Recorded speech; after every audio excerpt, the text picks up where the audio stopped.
Bonjour chers frères et sœurs dans le Seigneur, nous sommes aujourd'hui le lundi 22 juillet 2024. Voici le texte pour cette pensée biblique quotidienne. Jérémie, chapitre 37. En voici le titre. Fidèle à son message. Voici le contexte historique de ce chapitre. Jérémie n'avait pas encore été mis en prison.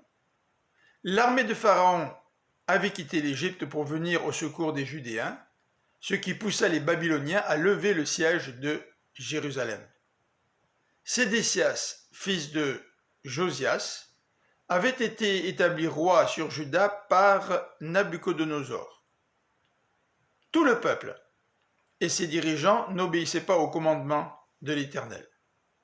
C'est dans cette situation que Sédécias demanda à Jérémie d'intercéder auprès de Dieu.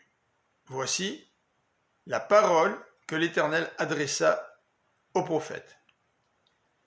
N'ayez pas de faux espoirs. Les Égyptiens vont rentrer chez eux et les Babyloniens reviendront assiéger Jérusalem qu'ils prendront et brûleront. Mais entre-temps, les Babyloniens avaient abandonné le siège de Jérusalem. Jérémie sortit de la ville pour aller prendre possession d'un terrain dans le territoire de Benjamin. À peine arrivé, il fut accusé de vouloir passer dans le camp des Babyloniens. Il fut arrêté, battu et emprisonné longtemps.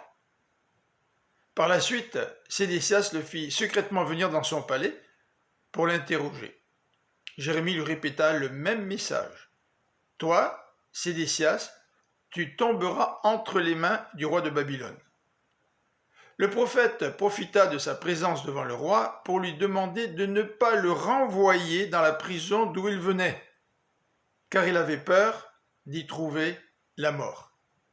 Le roi ordonna alors de l'emprisonner dans la cour du corps de garde et de lui fournir à manger chaque jour. Jérémie resta fidèle au message de l'Éternel, sans tenter de le changer pour plaire à ses auditeurs. Qu'il en soit ainsi pour nous.